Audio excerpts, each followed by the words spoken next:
Une alimentation pour être en bonne santé. C'est un titre bien alléchant.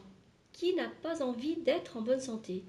Tout le monde, quel que soit son âge à vrai dire. Notre santé dépend aussi de ce que nous mangeons, et c'est ce dont M. Juillard se propose de vous parler aujourd'hui.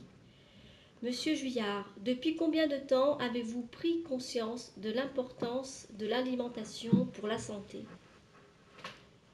Depuis environ 2 ans, alors que j'étais dans une recherche de développement personnel.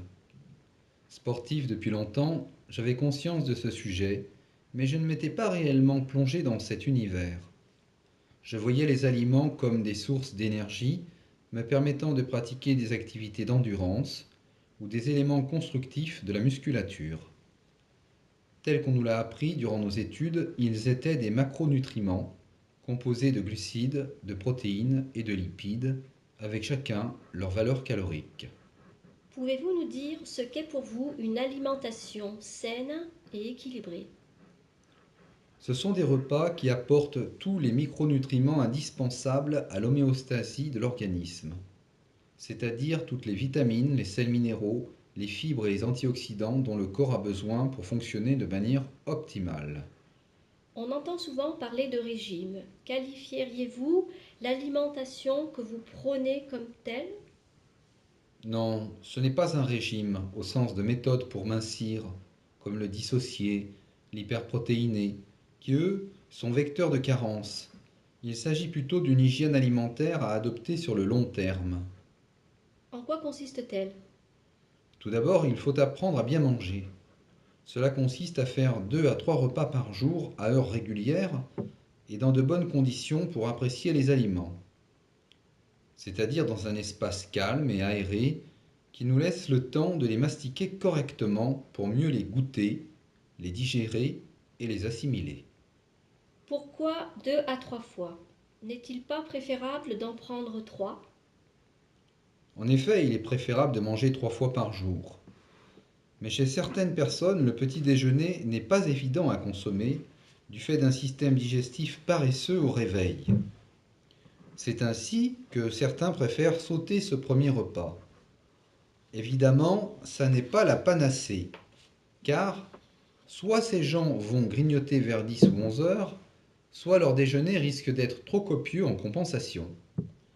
Vous parlez de mastication. Pourquoi est-elle si importante?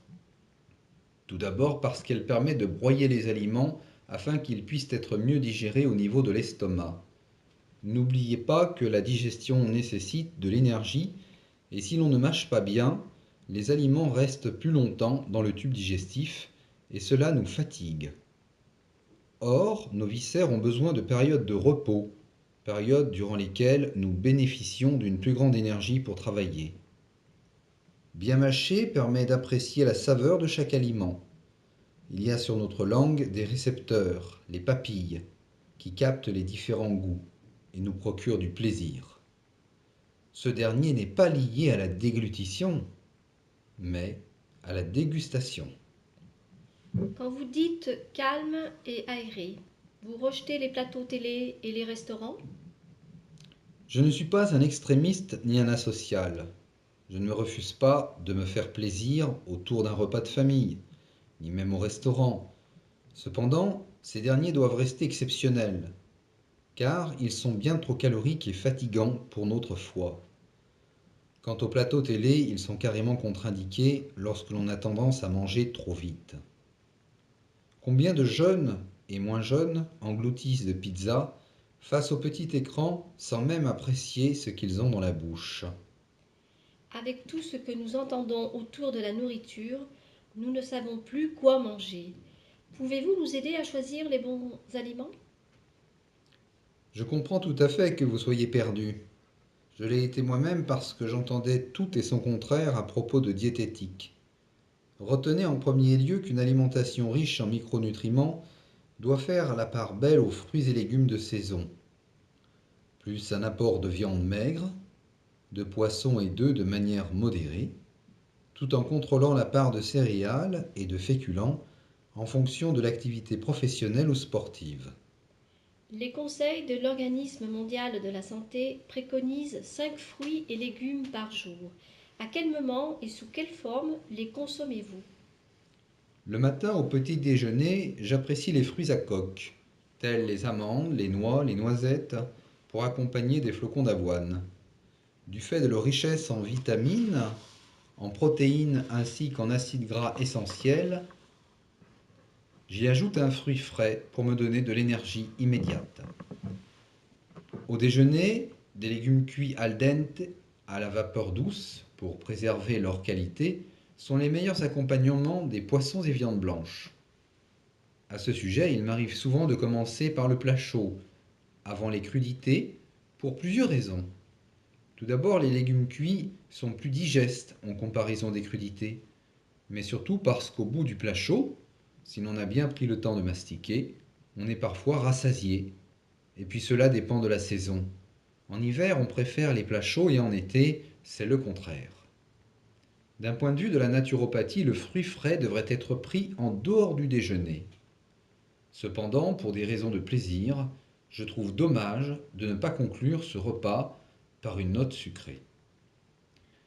Nous avons tous entendu parler du dîner comme le repas du pauvre. À mon avis, ce moment qui devrait être un moment familial chaleureux a pour but d'apporter à l'organisme toute l'énergie nécessaire pour recharger ses batteries après une longue journée de travail. Ainsi, il est tout à fait envisageable de manger une salade composée ou bien une soupe de légumes, voire des céréales ou des légumineuses, telles des pâtes et du riz complet, des haricots rouges, des pois chiches, des lentilles. À propos de l'eau, tout le monde autour de moi me conseille d'en boire 1,5 litre par jour. Comment puis-je y arriver? Notez tout d'abord qu'en consommant beaucoup de fruits et légumes au cours des repas, vous apportez de l'eau à votre organisme. Personnellement, je ne bois pas durant les repas, mais uniquement à la fin de ceux-ci, où je consomme une tisane aidant à la digestion. Suivant mon activité et la chaleur ambiante, je m'hydrate 1 à 2 fois par heure, à raison de 3 à 5 gorgées. Que pensez-vous des eaux minérales? Je n'en suis pas un fervent défenseur, dans la mesure où mon alimentation est riche en végétaux et par conséquent en sels minéraux. Cependant, certaines eaux de source sont recommandées lorsque l'on a vraiment des carences. Quoi qu'il en soit, n'en consommez pas régulièrement et évitez celles qui pétillent.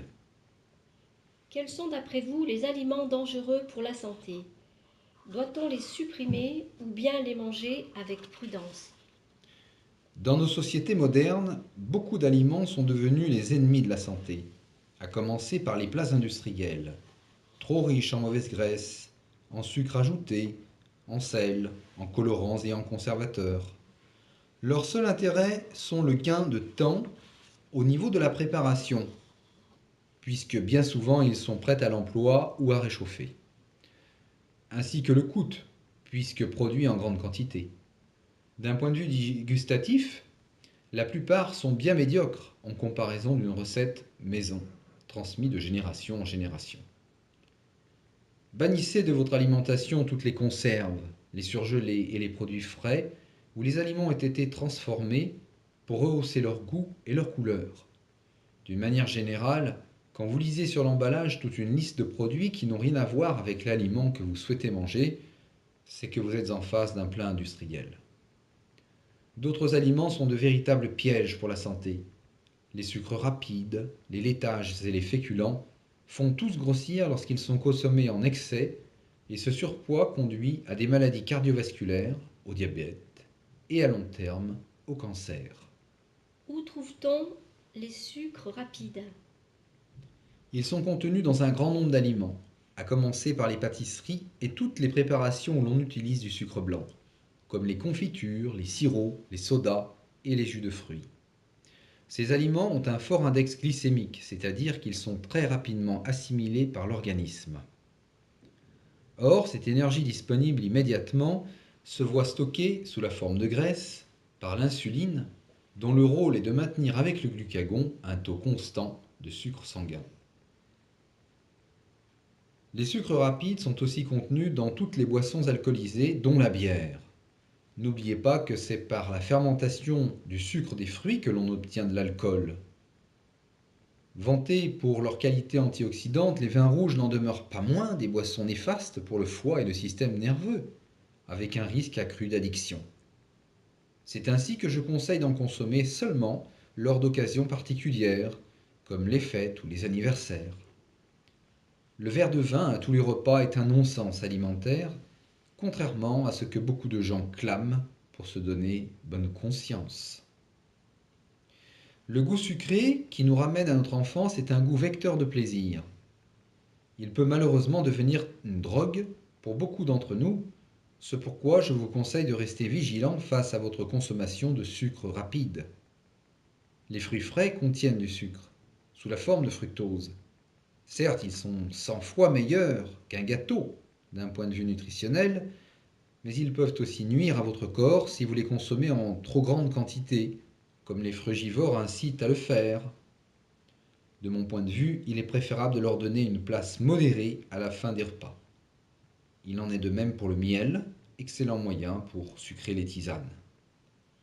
Pourquoi nous dites-vous de nous méfier des laitages? Ne sont-ils pas indispensables pour un bon apport en calcium? Pour plusieurs raisons. Tout d'abord, nous ne possédons plus l'enzyme nécessaire pour digérer correctement le lactose.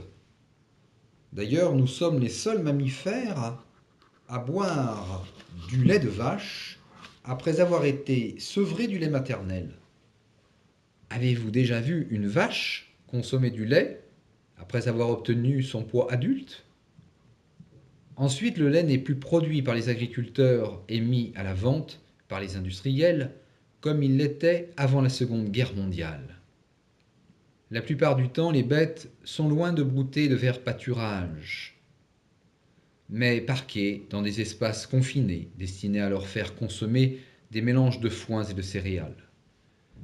Sans parler des traitements antibiotiques qu'elles subissent pour correspondre aux normes sanitaires et qui finissent irrémédiablement dans notre assiette. Ensuite, les industriels ont mis au point des processus de conservation totalement différents de ceux de nos ancêtres.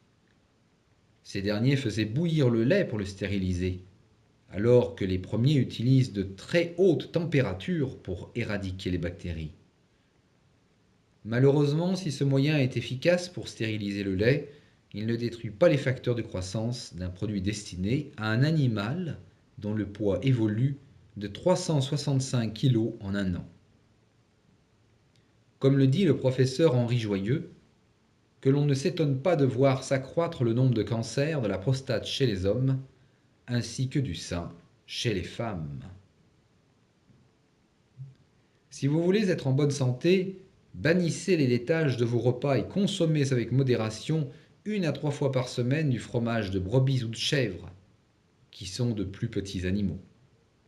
Rassurez-vous, vos sauces ne se décalcifieront pas pour autant, car dans une alimentation riche en fruits et légumes, le calcium est en quantité suffisante. Quelle attitude adoptez-vous face aux féculents?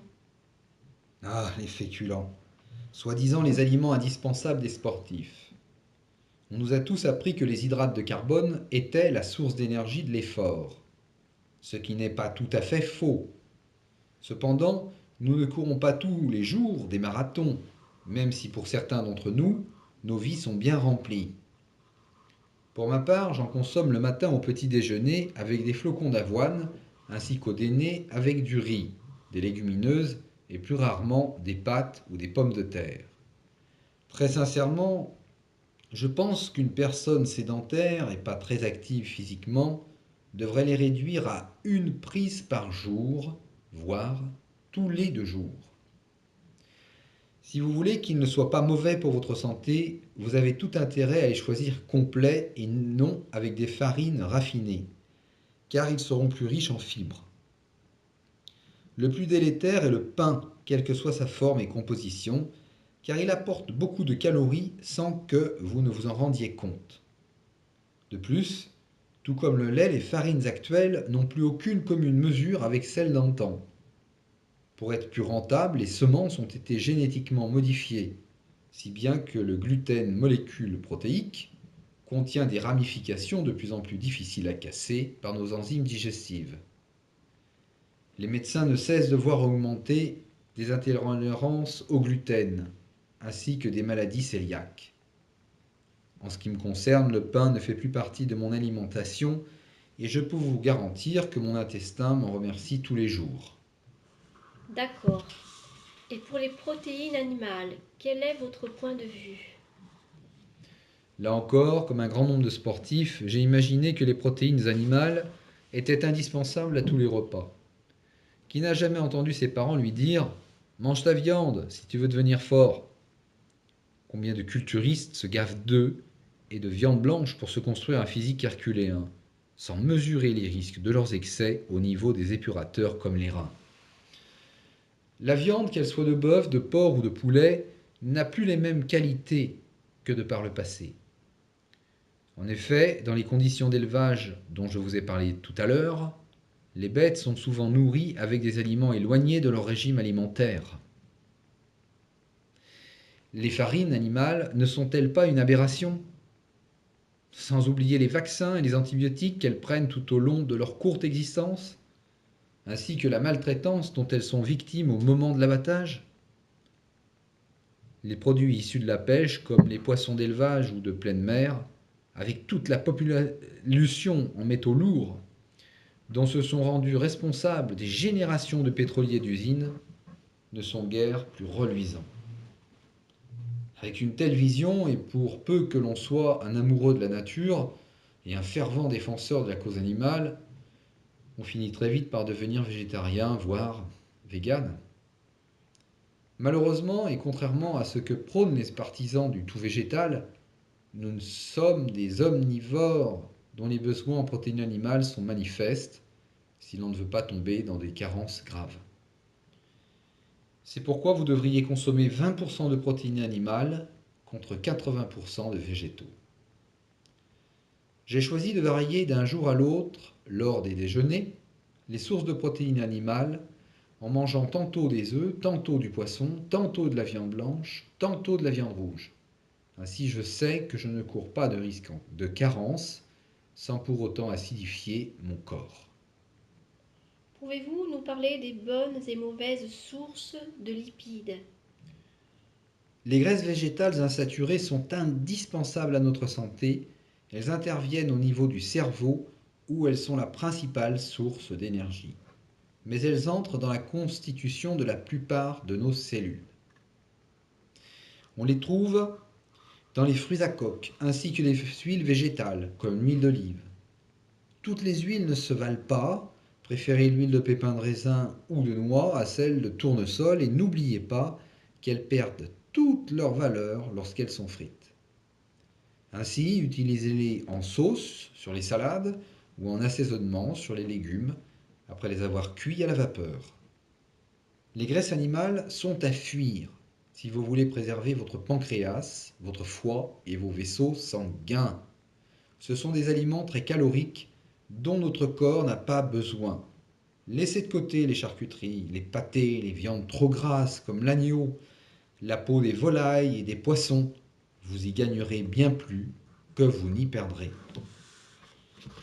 Dites-nous un petit mot sur les produits bio. Évidemment, en tant que consommateurs, nous aimerions tous pouvoir manger des fruits et des légumes ayant reçu le moins de traitements possible. Surtout lorsque l'on sait combien les perturbateurs endocriniens sont dangereux pour la santé. Mais le pouvons-nous tous? Est-ce à la portée de toutes les bourses?